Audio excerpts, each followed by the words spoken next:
Hello dear students, मैं हूं आपका इंस्ट्रक्टर प्रणय कुमार और आज के इस वीडियो में हम लोग क्लास 12th के ऑब्जेक्टिव को डील करेंगे। ये ऑब्जेक्टिव आपके बुक का होगा, यानी कि आपकी जो किताब चलती है रेनबो पार्ट 2, उसमें 2 सेक्शंस बांटे गए हैं। पहला जो सेक्शंस है उसमें पोइट्री है और जो दूसरा सेक्शन है वो क्या है, प्रोज का है। तो आज हम लोग जो है ना पोइट्री के इम्पॉर्टेंट ऑब्जेक्टिव को डील करने वाले हैं, जिसमें ऐसे ऑब्जेक्टिव को मैं बताऊंगा जो कई बार पूछे हैं और आपको इसको ध्यान में रखना है। इसके बाद मैं फिर से प्रोज का एक चैप्टर बना दूंगा, ठीक है। तो इस प्रकार से तैयारी होगी। अभी आपका जो एग्जाम है, ये एग्जाम आपका काफ़ी नज़दीक है। आप जो है ना ऑब्जेक्टिव का पूरा प्रैक्टिस करते रहिए। जितना ऑब्जेक्टिव देख सकते हैं उतना ऑब्जेक्टिव देखिए, उतना ज़्यादा डील करिए, ठीक है। तो आइए चलिए आज के क्लास को हम लोग स्टार्ट करते हैं। और भी अगर ऑब्जेक्टिव के सीरीज देखना चाहें तो प्लेलिस्ट एक बार चेक कर लीजिएगा, वहां पर आपको मिल जाएगा बुक ऑब्जेक्टिव। क्या मिल जाएगा? Book objective. वहां से आप जो है प्रिपरेशन चालू रख सकते हैं, कर सकते हैं, ठीक है। तो आइए आज के क्लास को स्टार्ट करते हैं। पहला क्वेश्चन देखिए क्या कहा गया। Who has written the poem song of myself, यानी कि सॉन्ग ऑफ माई सेल्फ की कविता किसने लिखी है। यह सबसे आसान प्रश्न से मैंने शुरुआत कर दिया। कौन होंगे इसके लेखक? ऑप्शंस में है D H Lawrence, John Donne, Walt Whitman या फिर जॉन कीट्स। तो क्या होगा? तो राइट आंसर यहां पर वाल्ट विटमैन हो जाएगा, सी हो जाएगा। एक मैंने ट्रिक भी आपको बताया था कि अंधेरे में एक सफेद व्यक्ति हमें दिख जाता है तो हम क्या करते हैं, अपने आप गाना गाने लगते हैं। क्या करते हैं? गाना गाने लगते हैं अपने आप ही, यानी कि माई सेल्फ एंड सॉन्ग, यानी खुद ही क्या करते हैं, वाइट मैन को देख करके, हमने ट्रिक बताया था एक, वाइट मैन को देख करके क्या करने लगते हैं, गाना गाने लगते हैं। तो यहीं से हमको याद रखना है, सॉन्ग ऑफ माई सेल्फ को लिखा है वाल्ट विटमैन ने। आइए नेक्स्ट क्वेश्चन की तरफ।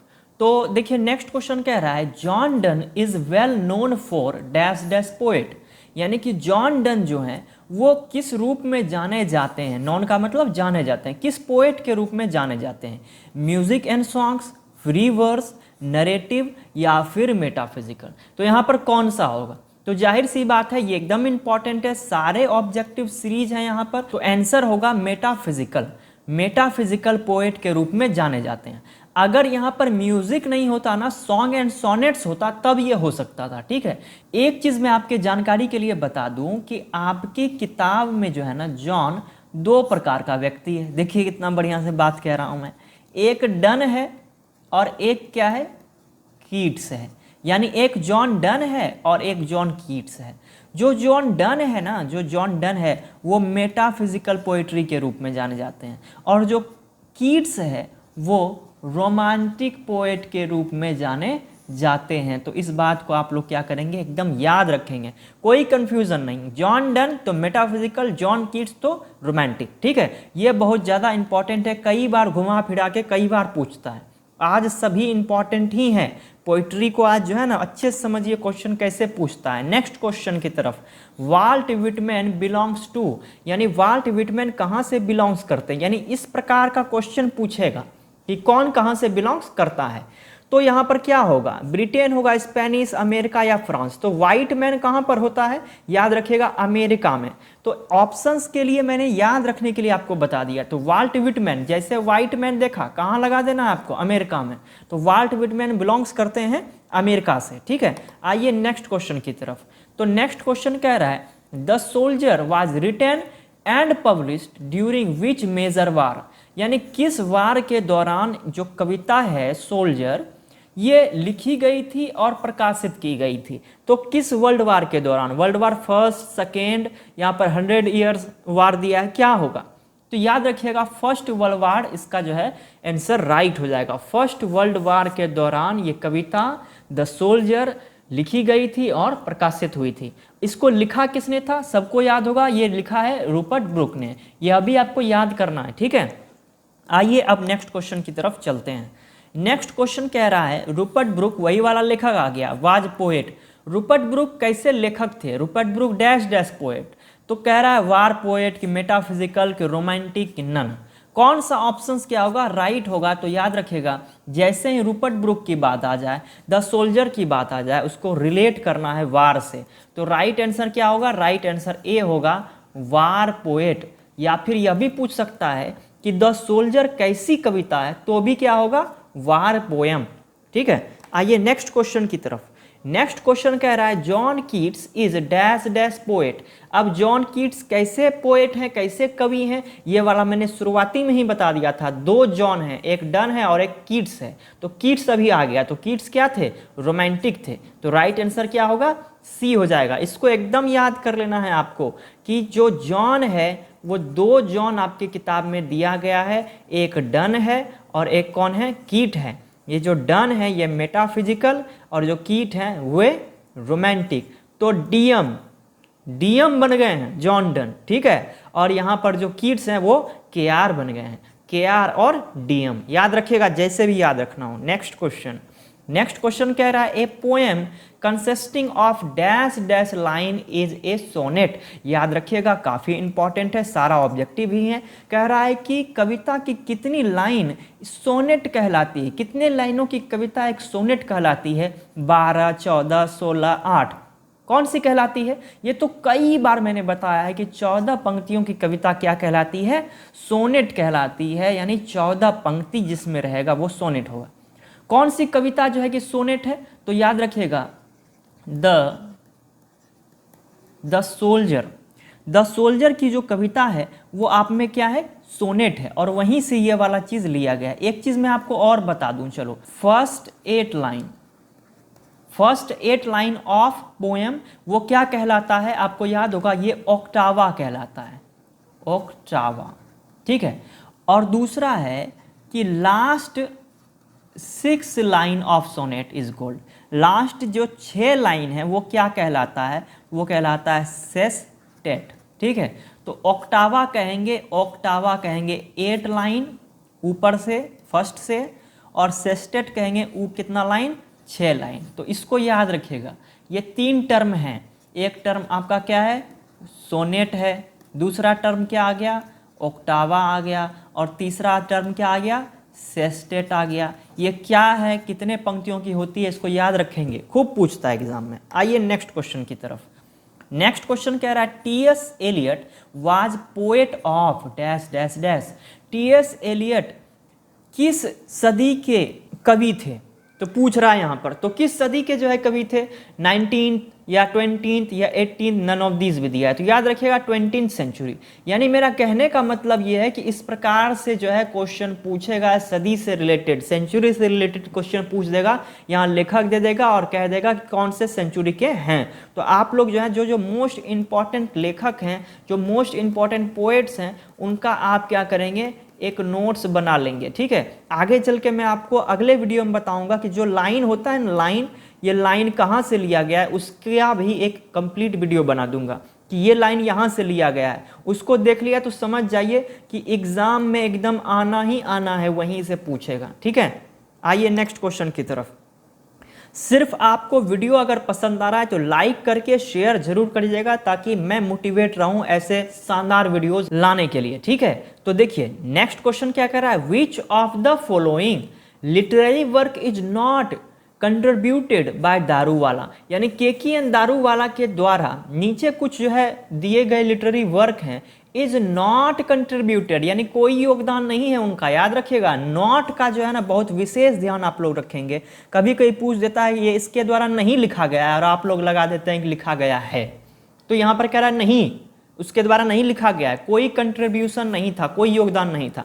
तो इसका जो राइट आंसर होगा वो क्या हो जाएगा, इसका जो राइट आंसर होगा वो होगा डी, लीव्स ऑफ ग्रास। अब यह भी जान लीजिए कि लीव्स ऑफ ग्रास को लिखा है किसने, तो इसको लिखा है वाल्ट विटमैन ने। किसने लिखा है, वाल्ट विटमैन ने लीव्स ऑफ ग्रास लिखा है। यह भी आपका इंपॉर्टेंट है, यह भी पूछता है। ठीक है। आइए नेक्स्ट क्वेश्चन की तरफ देखिए। नेक्स्ट क्वेश्चन क्या कह रहा है? नेक्स्ट कह रहा है which of following work do not belongs to Kamala Das. कौन सा जो वर्क है वो कमला दास से बिलोंग नहीं है। याद रखिएगा यहाँ पर नॉट का प्रयोग किया गया। इस नॉट को बहुत ज़्यादा ध्यान रखने योग्य बातें हैं। और यह भी इंपॉर्टेंट है कि किसने क्या लिखा भी है। तो कमला दास ने समर इन कलकत्ता लिखा है, ये भी बहुत ज़्यादा इंपॉर्टेंट है। समर इन कलकत्ता किसने लिखा, यह भी पूछ देता है। तो इसका जो आंसर हो जाएगा वो क्या हो जाएगा? कमला दास। ठीक है, ये वाला मैंने लिख दिया जान करके, कई बार बताया भी है, लेकिन यहाँ पे कह रहा है नहीं लिखा है। तो राइट आंसर आपका क्या होगा? राइट आंसर सी हो जाएगा, ड्रम टैप्स। इसे भी लिखा है वाल्ट विटमैन ने। इसे भी किसने लिखा है? वाल्ट विटमैन ने इसे लिखा है। तो इस सब चीज़ों को आपको क्या करना है? याद करते चलना है। सिर्फ आप कुछ मत करिए, अगर आप ऑब्जेक्टिव भी आप खाली देखते चले ना वीडियो, तो समझिए कि बहुत अच्छा प्रैक्टिस आपका हो जाएगा। एग्ज़ाम जब भी आपका जो है ना नज़दीक आता है, तब मैं आपके लिए ऐसे ऑब्जेक्टिव सीरीज़ बनाता हूँ, उसको ज़रूर से कंडक्ट करिए, ज़रूर से उसको देखिए। ठीक है, बहुत हेल्पफुल है। आइए नेक्स्ट क्वेश्चन की तरफ। नेक्स्ट क्वेश्चन कह रहा है humans life is not better than dash dash dash. तो यहाँ पर क्या होगा? लाइफ होगा, डेथ होगा कि रेवोल्यूशन, एक्सपेडिशन? तो क्या होगा? तो याद रखिएगा यहाँ पर जो राइट आंसर होगा वो होगा डेथ।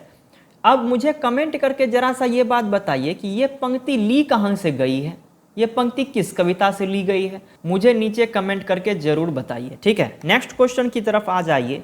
नेक्स्ट क्वेश्चन कह रहा है dash dash was a great lover of nature. कौन जो है कि प्राकृतिक प्रेमी थे? लवर ऑफ नेचर यानी कि प्राकृतिक प्रेमी। तो कौन होंगे? कीट्स हैं कि कमला दास, टी.एस. एलियट या फिर वाल्ट विटमैन? तो याद रखिएगा जॉन कीट्स ने क्या लिखा है आपके जो है कि पोएट्री सेक्शन में क्या लिखा है? Ode to autumn. Ode to autumn. तो ऑटम ये सब चीज़ें कहाँ से रिलेट करती हैं? नेचर से ना। तो नेचर का जो है कि लवर कौन होगा? यही ना होंगे। तो ये राइट आंसर हो जाएगा जॉन कीट्स। तो बस इन ऑब्जेक्टिव को डील करते चलना है और शेयर जरूर करिएगा। आइए नेक्स्ट क्वेश्चन की तरफ। तो नेक्स्ट क्वेश्चन कह रहा है dash dash is master of criminal. कौन मास्टर ऑफ क्रिमिनल के नाम से जाना जाता है? गैलेक्सी, मैकाविटी, क्यूट कैट या फिर रॉबर्ट? तो आपको याद होना चाहिए कि मैकाविटी द मिस्ट्री कैट एक बहुत ही शानदार कविता लिखा है टी.एस. एलियट ने। तो मैकाविटी क्या होगा? राइट आंसर हो जाएगा। यहाँ पर क्यूट कैट देख करके, कैट तो था ही, बिल्ली के बारे में तो था ही, लेकिन क्यूट कैट नहीं लगा देना है। ठीक है, मैकाविटी।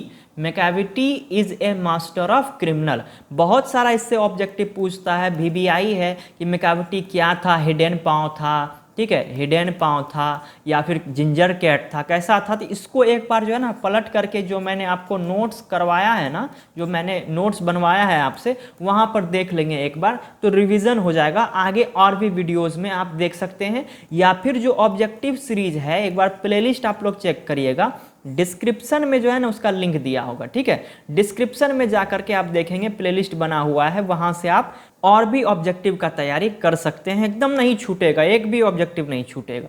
नेक्स्ट क्वेश्चन कह रहा है a dash dash came to D.H. Lawrence water tub. अब D.H. लॉरेंस आपको याद हो जाना चाहिए कि D.H. लॉरेंस ने कौन सी कविता लिखी है। तो कौन सी कविता लिखी है, अगर ये याद आ गया तो याद आ जाएगा आपको कि वही क्या आ गया था, वाटर टब के पास आ गया था। टाइगर, मैकाविटी, स्नेक या फिर बर्ड? तो यहाँ पर जल्दीबाजी में आपको मैकाविटी नहीं लगा देना है, D.H. लॉरेंस की बात हो रही है। D.H. लॉरेंस जो है वाटर टब के पास जा रहे थे, आपको बढ़िया से बता दिए थे, पानी पीने के लिए। यह भी पूछता है क्या करने? तो पानी पीने के लिए। तो कौन आ गया था? स्नैक आ गया था, स्नैक। मैकाविटी नहीं, कौन? स्नैक। तो याद रखिएगा एक सांप आ गया था। ठीक है, तो राइट आंसर क्या हो जाएगा? राइट आंसर सी होगा। आइए नेक्स्ट क्वेश्चन की तरफ। तो next and last, the poet compares Macavity to dash dash dash. Poet जो है कंपेयर करते हैं मैकाविटी को, किससे मैकाविटी को कंपेयर कर देते हैं? स्नैक से, हिटलर से या हैदर से या फिर नेपोलियन से? तो राइट आंसर यहाँ पर डी हो जाएगा, नेपोलियन। तो जो पोएट हैं, कौन है इसके लेखक? T.S. एलियट। T.S. एलियट ने लिखा है मैकाविटी। मैकाविटी को किससे जो है कंपेयर कर दिया? नेपोलियन से कर दिया। ठीक है, क्योंकि क्राइम करता था, कोई जो है एविडेंस छोड़ता ही नहीं था। तो मुझे उम्मीद है कि आज का जो क्लास है ना आपके लिए काफ़ी हेल्पफुल होगा। इसको बार बार देखते चलिए। अगर और भी आप कोर्सेज से जुड़ना चाहते हैं, देखना चाहते हैं, डिस्क्रिप्शन एक बार जो है ना जरूर से चेक कर लीजिएगा डिस्क्रिप्शन। कोई भी सवाल सुझाव हो तो नीचे मुझे कमेंट जरूर कर सकते हैं। प्रिपरेशन आप लोग एकदम लगातार तैयार रखिए। वीडियो आपके हेल्प में आया है तो इसे लाइक और शेयर करके मुझे मोटिवेट करते रहिएगा। चैनल पर पहली बार आए हैं तो सब्सक्राइब करके बेल आइकन को हिट कर लीजिएगा ताकि ऐसे ही वीडियोस आपको लगातार मिलती रहें। फिलहाल आज के लिए इतना ही, मिलते हैं किसी अन्य क्लास में।